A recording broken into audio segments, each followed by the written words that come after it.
सुन रहे हैं जगत गुरु तत्वदर्शी संत रामपाल जी महाराज द्वारा लिखित पुस्तक जीने की राह।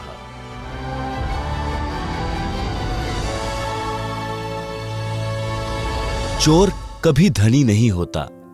कबीर परमेश्वर जी अपने विधानानुसार एक नगर के बाहर जंगल में आश्रम बनाकर रहते थे। कुछ दिन आश्रम में रहते थे, सत्संग करते थे, फिर भ्रमण के लिए निकल जाते थे। उनका एक जाट किसान शिष्य था जो कुछ ही महीनों से शिष्य बना था। किसान निर्धन था। उसके पास एक बैल था। उसी से किसी अन्य किसान के साथ मेल जोल करके खेती करता था। 2 दिन अन्य का बैल स्वयं लेकर दोनों बैलों से हल चलाता था। फिर 2 दिन दूसरा किसान उसका बैल लेकर अपने बैल के साथ जोड़कर हल जोतता था। किसान अपने कच्चे मकान के आंगन में बैल को बांधता था। एक रात्रि में चोर ने उस किसान के बैल को चुरा लिया। किसान ने देखा कि बैल चोरी हो गया तो सुबह वह आश्रम में गया। गुरुदेव जी से अपना दुख साझा किया। गुरुदेव जी ने कहा कि बेटा, विश्वास रख परमात्मा पर, दान धर्म भक्ति करता रहे। आपको परमात्मा 2 बैल देगा। जो चुरा कर ले गया है वह पाप का भागी बना है। परमेश्वर की कृपा से बारिश अच्छी हुई। किसान भक्त की फसल चौगुनी हुई। भक्त किसान ने 2 बैल मोल लिए और उनको अच्छी खुराक खिलाई। बैल खागड़ो यानी सांडों जैसे ताकतवर हो गए। गांव में उसके बैलों की चर्चा होती थी। 1 वर्ष पश्चात वही चोर उसी क्षेत्र में चोरी करने आया। कहीं दाव नहीं लगा। उसने विचार किया कि जिसका बैल चुराया था उसके घर देखता हूं, हो सकता है कोई बैल ले आया हो। देखा तो 2 बैल खागड़ों जैसे बंधे थे। चोर ने दोनों चुरा लिए। किसान जागा तो बैल चोरी हो चुके थे। गुरु जी से बताया तो गुरु जी ने कहा कि बेटा, तेरे घर 4 बैल देगा भगवान। चोर कभी सेठ नहीं हो सकता। पाप पाप इकट्ठे करता है। रजा परमात्मा की, आशीर्वाद गुरुदेव का। बारिश ने किसानों की मौज कर दी। भक्त किसान के पास जमीन पर्याप्त थी, परंतु बारिश के अभाव से खेती थोड़े क्षेत्र में करता था। बारिश अच्छी हो गई। 2 बैल मोल लिए, 2 कर्जे पर लिए, खेती अधिक जमीन में की, 1 नौकर हाली रखा। 1 वर्ष में सब कर्ज भी उतर गया। बैल 4 हो गए। खागड़ों जैसे मोटे मोटे तगड़े तगड़े।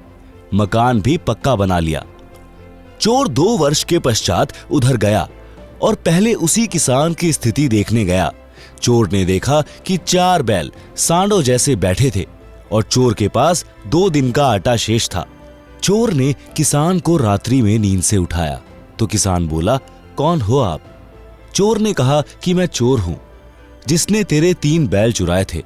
किसान बोला, भाई मेरी नींद खराब ना कर, तू अपना काम कर, परमात्मा अपना कर रहा है, मुझे सोने दे।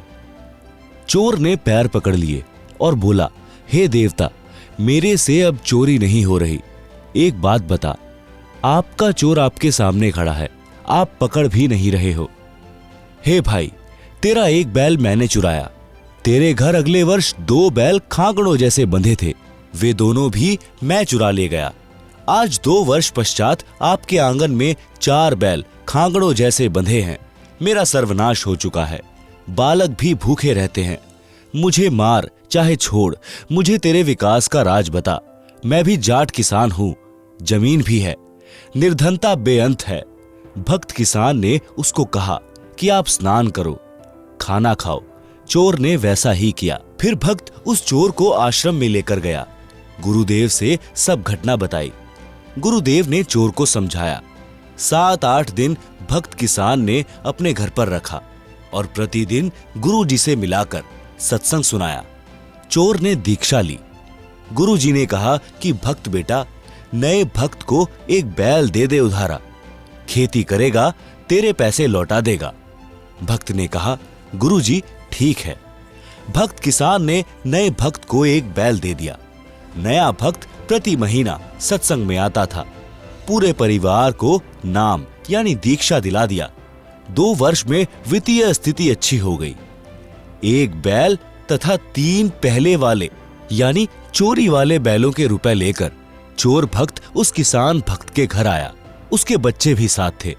किसान भक्त से उस चोर भक्त ने सब पैसे देकर कहा कि मुझे क्षमा करना, आपका उपकार मेरी 7 पीढ़ी भी नहीं उतार पाएगी। पुराना भक्त बोला कि हे भाई, यह सब गुरुदेव जी की कृपा है, उनका वचन फला है।